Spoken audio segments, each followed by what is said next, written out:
everyone. Today we are talking about disability and mental health legislation, and just a note about Module 4, if you didn't catch it already, Module 4 is a 2-week long module. And so overall we're really focusing on a lot of the focus of Module 4 is on the Americans with Disabilities Act, which is an incredibly significant piece of legislation in our profession, in counseling and rehabilitation counseling specifically. But we're also going to be talking about other mental health legislation and disability-related legislation that is of interest to you in your future careers. And all of this really is to set you up and prepare you to turn in your first assignment, where you're going to be looking at different types of mental health and rehabilitation legislation.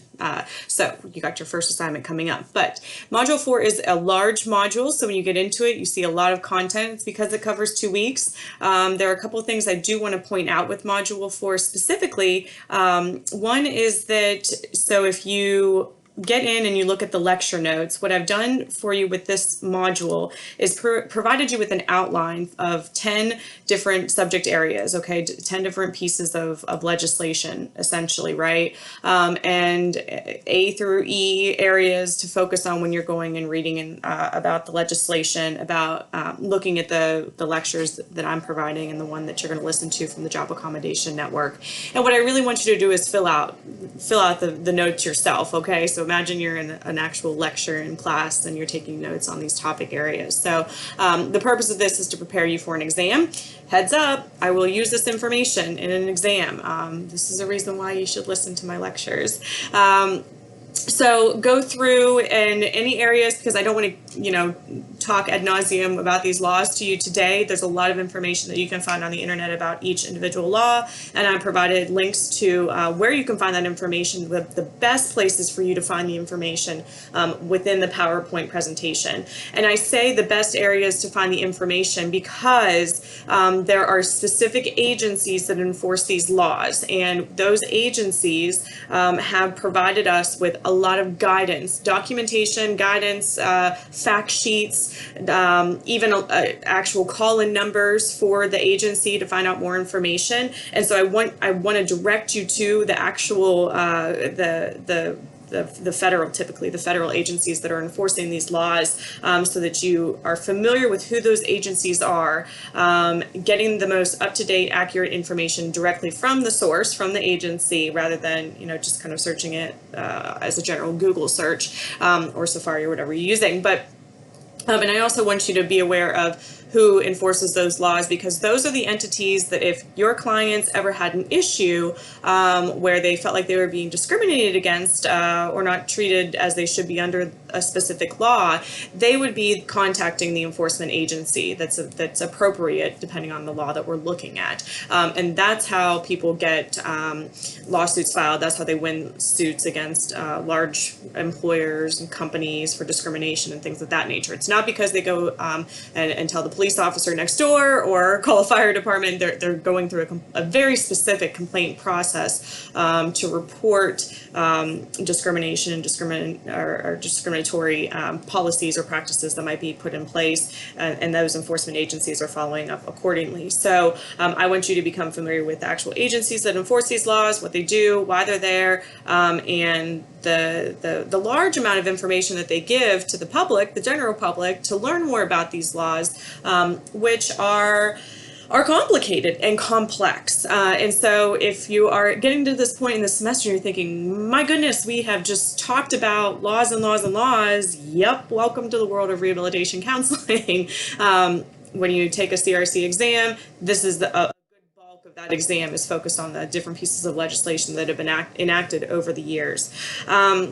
And so, it is important for you to know these laws. It's dry, and I get that, and I get that not everybody loves history and really latches on to certain dates and things like that. But all of this stuff is useful for you now in your studies, and of course later on when you're actually working with clients that need to take advantage of the laws that are out there that do help provide them with benefits and offer them some protection.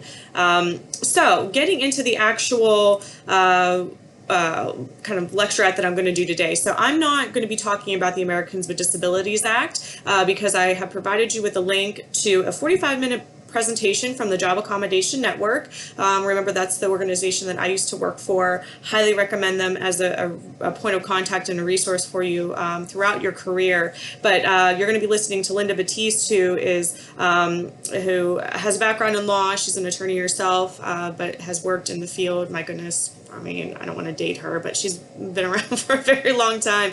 And so she's going to be providing you with a really nice review of the Americans with Disabilities Act, and what that law looks like, changes that were made when it was amended in 2008, and how the law can apply to you, potentially even, but your clients largely, and more specifically, clients with disabilities that are working and needing accommodations in the workplace. I am going to talk about other types of legislation today, and I'm going to skip past the Rehabilitation Act of 1973. So just a short recap. So with the Rehab Act of 1973 and the amendments, there are lots of amendments to the Rehab Act. That again that's looking at anti-discrimination at the federal level. Okay, so federal programs, federal contractors, programs that are sponsored by the federal government or whatever the federal government might fund, all of those, the programs that are available and the federal government as a whole should not be discriminated against people with disabilities.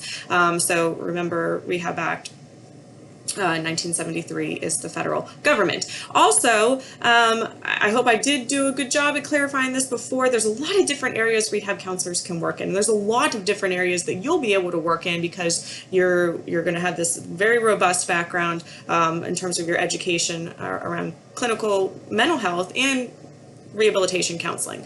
But the majority of trained rehabilitation counselors in the United States of America work for the state vocational rehabilitation system. And the state VR system is in every state throughout the country, every single state. And it's duly funded by the federal government in each state, and they employ rehabilitation counselors that help clients find jobs, that's part of it, maintain jobs, and even more importantly, become employed in competitive employment, right? In jobs that are meaningful, and jobs that they have worked through a process of finding what career they want to be in for the long term, with a counselor. So they are working with an entire team of individuals to figure out what's the best possible place for employment for a client. The counselors make connections with employers in the community. That individual is receiving job training if they need to, additional education if they need to, assistance in developing a resume, with interviewing, from start to finish. Vocational rehabilitation counselors in the state programs are there to help and assist individuals with disabilities in finding and maintaining competitive integrated employment. Nice little term there. Like we talked about in Module 3, this is one of those programs where because it's funded by the federal government and state governments, then numbers essentially are reported and tracked, and so we know how many people are served annually by state VR programs. The programs themselves ideally are able to serve individuals with a wide variety of severity of disability, but those with most significant disabilities are extended VR services as a priority across the board when agencies aren't able to serve everybody. Not surprisingly, money is limited, especially if you're living in the state of West Virginia. That's one of the states that money is typically limited, but within the state programs or any government-funded agency. But so the way that the states function varies only a little bit in terms of how services are being provided. The variability that I've kind of seen is more around specific offices within a state. I mean, if you're looking at a rural state, you might have one vocational rehabilitation counselor serving a couple of counties, or one very large county in a very rural area, and a supervisor that's working in like let's say it's the state of Montana, for example. You might have one supervisor working in a couple of different counties, but those counties are massive, and it's a wide range of area for one supervisor to cover. And then if you look at kind of the flip side of it, if you're looking at an urban area like Philadelphia, Atlanta, DC, you might have offices that are staffed with more people and have different levels of staffing. People there that specifically do intakes or specifically do assessments or vocational evaluations, whatever it might be. So I've seen the variability comes in what an actual state VR office might look like rather than the services being provided to the people. And of course, the types of jobs that are available, because you're looking for jobs for clients in your community, and the jobs are what they are, if there are any. So within the state VR programs, the largest percentage of clients most recently had psychological and psychosocial disabilities as a primary condition. I mean, these programs really were started, if we're thinking again, way back when, and even in the 70s, when we're thinking about when vocational rehabilitation at the state level kind of exploded out there. We were really looking at people with physical disabilities, the more traditional disability categories, and now we've seen a shift, I think, throughout the country in our understanding of psychological problems, mental health conditions, and the impact they can have on individuals at every level. With that, I'm going to leave you to look for more on the state VR programs if you are interested in that. And of course, some of you are working there. So please share that information that you have with your colleagues, with your future colleagues, with your fellow classmates. Okay, so moving on to the Family Medical Leave Act, FMLA. Many of you are probably familiar with family medical leave. Maybe you've used it yourself, a family member's used it, you just heard about it in general. The Family Medical Leave Act, FMLA, is enforced by the U.S. Department of Labor. So this is a federal law. It applies to any private employer with 50 or more employees. Doesn't matter if it's a public agency or not. The catch here is that you have to have 50 employees within a certain radius or a certain area, and so sometimes employers will get out of family medical leave requirements because, let's say, they only have technically like 5 employees in whatever that area is, but it's fleeting my mind at this particular moment. But in general, so it's for larger employers. 50 or more is not a small employer, but employers can get very small. But it also provides employees, covered employees, so people have to generally have worked what the equivalent would be a year at that employer in order to be eligible even for family medical leave. So people that have worked for a company for a couple of months and then develop some type of disorder, disability, medical condition, they need to take time off of work. They may not actually be able to take advantage of the Family Medical Leave Act because they might not have worked for their employer for a long enough amount of time. But if an employee is covered, they get 12 work weeks of unpaid, yay, job protected leave for a year, so within that calendar year. Employers definitely do not have to pay employees under family medical leave, although if an employee does have accrued paid time, whether it be vacation time or sick time, an employer should be allowing that employee to use that first. The issue comes up with that, okay, so let's say you take your time, you get that 12 weeks covered, and then you get sick later on in the same calendar year. Well, you're out of paid leave, and so it's unpaid leave. It is job protected leave, so an employer can't fire somebody if they are out on leave under family medical leave.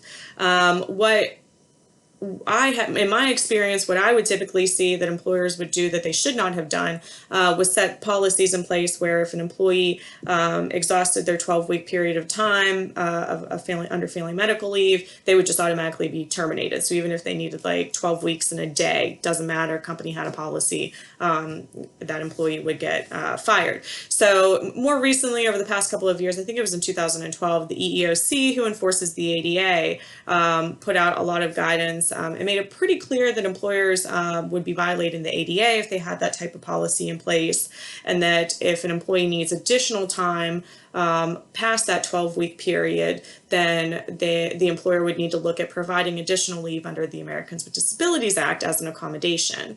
So it gets a little bit complex there because family medical leave applies to that individual. So if I needed to take time off of work because of an illness, or let's say I had a baby, that's one that's pretty common for women, family medical leave applies to me. Or if my child has a disability, or my spouse or parents, and I think it goes to grandparents if you're caring for them, but so it extends to my family. So I don't necessarily have to be the one using it because I am sick or I am seeking some type of medical treatment.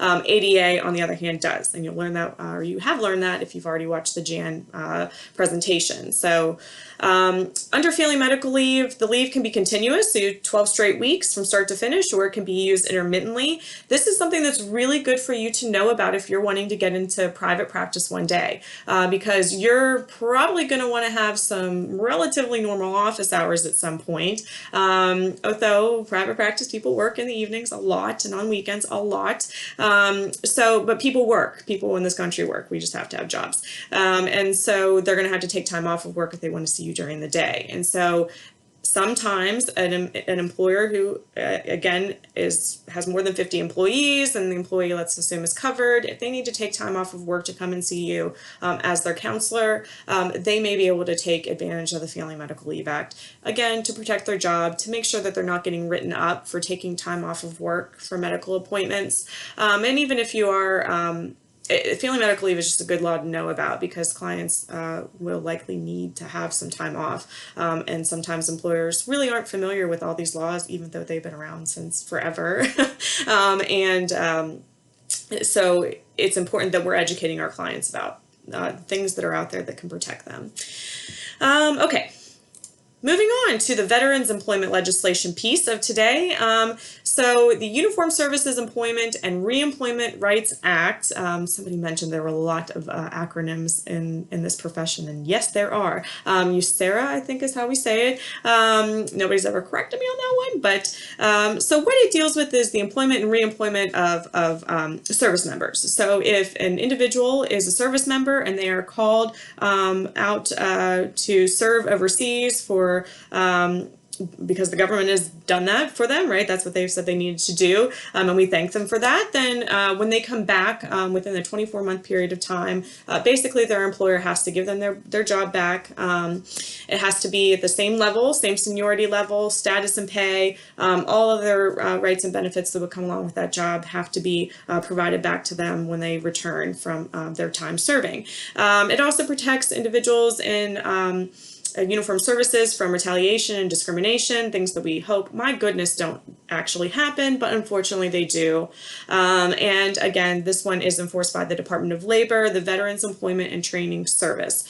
And this applies to all employers, public, private, doesn't matter. So if we've got somebody that's a service member coming back after serving, they have to get their job back if it's within that 24-month period of time. So the Workforce Innovation and Opportunity Act, WIOA, I'm not going to talk a lot about because a lot of you picked that along with IDEA, which I think is fantastic, for our discussion board a couple weeks ago. So this is one that amended parts of the REHB Act. As we know, it's a very recent law. We're still kind of seeing it unfold. It really impacted the state VR system as well as other services that are provided to individuals from marginalized groups, historically oppressed and marginalized populations. And so really the goal was to help any job seeker access all the education, the training resources that are out there, the support services that are available for them, that these services weren't always connected in the best way. And so the goal is to make sure that if somebody is needing some assistance getting a job, that they're not just being connected with unemployment services, or they're not just being connected with vocational rehabilitation, that they're aware of all the service providers out there and getting linked up to the one that's going to be best for them. Another big part of this that impacts rehab counselors, of course, is for those working in the state VR system, and the re-emphasis on pre-employment transition services for our youth with disabilities. And so now there's a very specific goal that state VR programs have to meet. They have to dedicate 15% of funds from the federal government specifically to the pre-employment transition services. And the goal of this part of it is that students aren't left after graduation just kind of out on their own. That the VR counselors are getting in there at a younger age, making sure that they're integrating themselves with an IEP team, a transition team, so that a student seamlessly goes from that high school setting, which can be protected and a structured setting, right into either work within the VR system, getting them set up to find a job, or if they're going into post-secondary education, getting all of that ready to go. The Ticket to Work and Work Incentives Improvement Act, so this is regulated by the Social Security Administration, and so it essentially provides some supports for individuals receiving SSI and SSDI that may be able to go out and try to work. So it helps to eliminate those disincentives to going back to work and while continuing to receive benefits. There are, again, there's free employment services under the Ticket to Work programs and connections to what are called employment networks, or EN, and state VR programs may be an employment network or would have a connection with the employment network in their area. Workers' compensation is one that you definitely should be aware of, but it is a little bit tricky because workers' compensation is eligibility is very state-based. So eligibility is based on state law, enforcement is at the state level, except for a federal employee. So all federal employees are covered under the Department of Labor's Office of Workers' Compensation Programs, OWCP, and so federal employees kind of have a different process to go through if they're injured on the job. But all states have workers' compensation programs. Rehab counselors are employed by workers' compensation programs. The role that rehab counselors can serve in the workers' comp system is to help return employees who are injured on the job back to the job, whether it be on a light duty status or getting them back into a different position. So rehab counselors are there kind of waiting to have those referrals made to them by the workers' compensation programs. A lot of states have done an excellent job at really putting out robust return to work programs under their workers' compensation. Not all states do that. It's not like the federal government says every state's got to do it in one way and it's all got to be the same. But some states really have done a nice job because employers are seeing the benefit of not just keeping people out on leave until they're 100% able to return to work, but bringing them back in whenever they're medically ready to, whenever it's medically feasible. The biggest thing that you're going to see with workers' compensation, and there's a lot of overlap between workers' comp and the ADA, and even family medical leave to a degree, right? Because if somebody is injured on the job, they're probably taking leave to seek treatment under family medical leave, and then at some point, if their injury if it's not improving as expected, then they might start to trickle into the ADA land and meeting that definition of disability while they have a workers' compensation claim open. So it can get a little headache inducing if you're working with somebody that's got a workers' comp claim and is also potentially covered under the ADA and other federal laws. Disability classification is common with workers' compensation. So you might see that somebody is 25% permanently disabled, for example, or 50% permanently disabled. Or somebody has reached maximum medical improvement, meaning that their injury happened, they sustained the injury, they've received all the medical treatment they could receive, they've improved to the maximum amount that they're going to improve, so their restrictions, limitations, they are what they are, and they're ready to go back to some type of employment with those restrictions and limitations in place. So again, state regulated, I would check into your local state workers' compensation law just to get familiar with who runs it, what agency it is. It's something different in every state. It's Brick Street here in West Virginia. So moving on to some of the health-related laws that are out there. So the Health Insurance Portability and Accountability Act, HIPAA. I would venture to guess that everybody's heard of HIPAA at some point in their life. You've signed probably some privacy disclosure agreement if you've ever seen any doctor at all. It's been around for quite some time, since 1996. It's important for you to know about because you will likely be a covered entity under HIPAA. What that means is that when you are receiving information that that is medical information about your clients, that they are entitled to privacy, to a certain level of privacy with that medical information, that if you are divulging that information, if you're sharing with another entity, you have to get disclosure agreements, you have to have releases signed in order to comply with HIPAA. And this extends to electronic information as well. And so there are security rules and privacy rules that are a little bit different, but counselors are mentioned in a roundabout way. I think they refer to it as like psychotherapy in there, but technically in there. But another thing that is more of a more recent trend is seeing how HIPAA applies to online or virtual or distance counseling services. And so information needs to be encrypted to a certain level, and I am not an IT person, and so I can't speak more to that other than to say HIPAA actually has some guidelines for this. So if you're going into private practice and you're wanting to extend yourself into the virtual world, which I think is a phenomenal thing that's happening as long as it's being done in the right way, there are certain ways that you have to maintain your database of information, the way that you collect information about clients, the way that you reported it, of course, even communicating via email with clients, thinking about encryption. Obviously, we're not going to have encrypted text messages typically, so, communicating with clients via text message, there's some ethical issues and legal issues within that.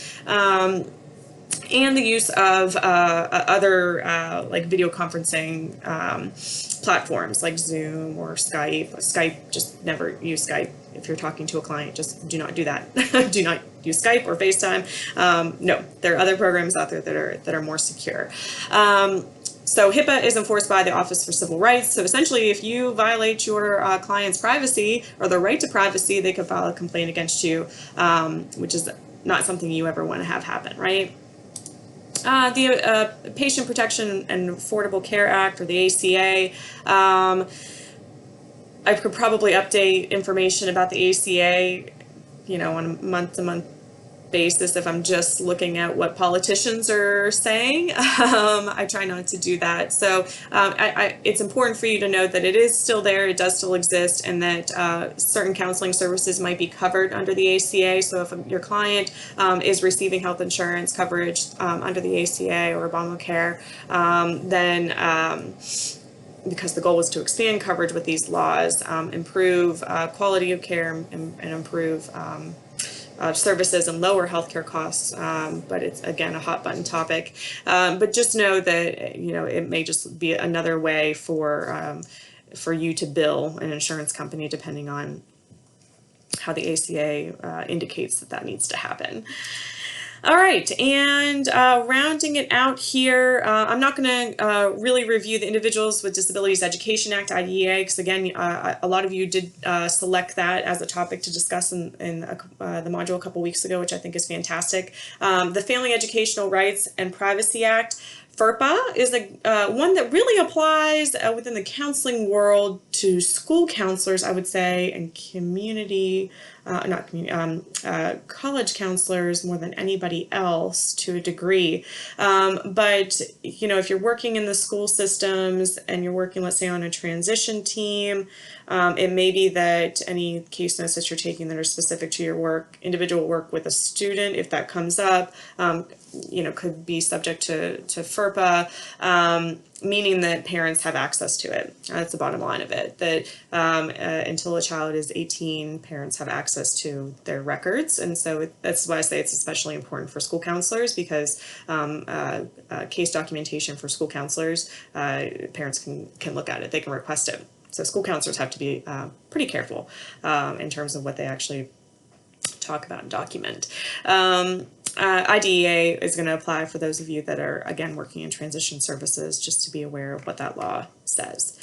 Other employment-related legislation, there are other laws that apply to federal employers, private employers, the Age Discrimination in Employment Act, and Fair Labor Standards, Genetic Information Non-Discrimination Act, and the Pregnancy Discrimination Act. All of those are federal laws that employers need to follow, meaning that employers cannot discriminate against people because of their age. So employers can't go through and just fire somebody because they're over 55 years old or 65 years old, sorry. Fair Labor Standards Act, basically you have to give employees breaks a certain amount of times. You have to pay employees, within a regulated amount of time. You can't just have employees work for you and never give them a paycheck. And Genetic Information Non-Discrimination Act. So if you're thinking about stages of employment and looking at after somebody is given a job offer, if they go in for a pre-employment medical evaluation and some information is divulged through that breaks down to genetic information and looks at like genetic information. Let's say somebody reveals that they have a history of breast cancer in their family. So an employer can't say, well, I'm not going to hire you because, your mother, your aunt, and your grandmother have breast cancer, and I don't want to incur the cost of you having breast cancer, and I'm just assuming that's going to happen. So somebody can be protected under GINA for that. Pregnancy Discrimination Act is strengthening based on recent court cases. It's not the best law out there. What it kind of says is that if an employer offers light duty work to any other employee that might have similar restrictions as a woman who's pregnant, then that woman who's pregnant then also gets the same type of accommodation. What the hope is from the EEOC, who enforces the Pregnancy Discrimination Act, is that employers will really look at pregnancy and accommodations for women who are pregnant more like accommodations for individuals with disabilities, but pregnancy is not a disability under the ADA. It's just not. Pregnancy by itself is not. Now, if somebody has preeclampsia or gestational diabetes, then maybe they can gain some coverage under the ADA, and Pregnancy Discrimination Act would be there by default. But nevertheless, that kind of ties into looking at state and local discrimination laws. So in addition to all these federal laws, states have enacted their own sets of laws, right? And local entities have enacted discrimination laws too. And so depending on where you live, it may be that you've got these higher level laws like the Americans with Disabilities Act and the REHB Act, but then you also have state laws that apply that protect individuals living within that state and working for people within that specific state that look a little bit different.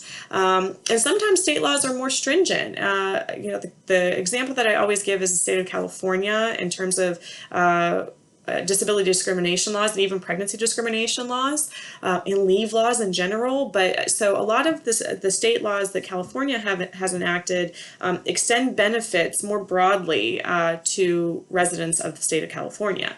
And so while let's say I'm pretty sure San Francisco is the one that I'm thinking of that has like parental leave, paid parental leave.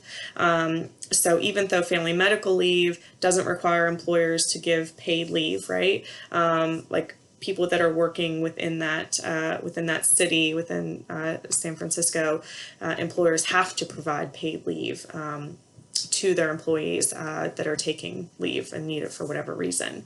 So the laws are a little bit different from state to state, of course.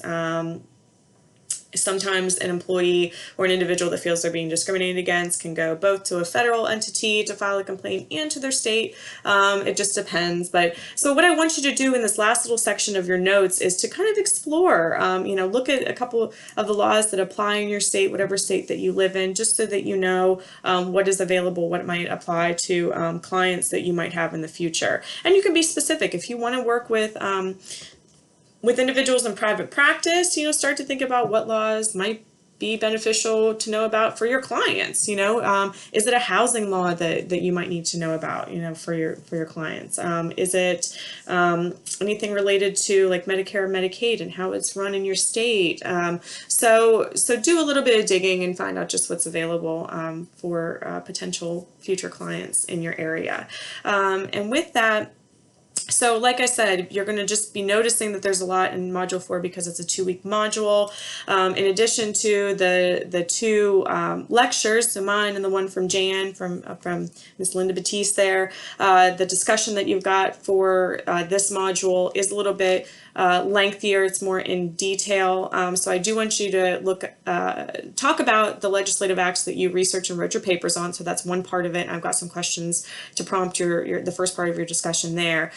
And the second part is really on the current event piece of it. So I really do want you to look at different types of media, whether it's an article, a video that you found on YouTube, a link, something from the Washington Post. It doesn't matter to me. But I do want you to see, to kind of dig and find what kind of media is out there that's related to the legislative act that you acts that you researched, and what our society is saying about these legislative acts now, how they're being portrayed in the media. I think it's important for us to know that. All right, if you guys have any questions, of course, as always, ask me on the Ask Dr. Simpson question page on the discussion board, or send me an email.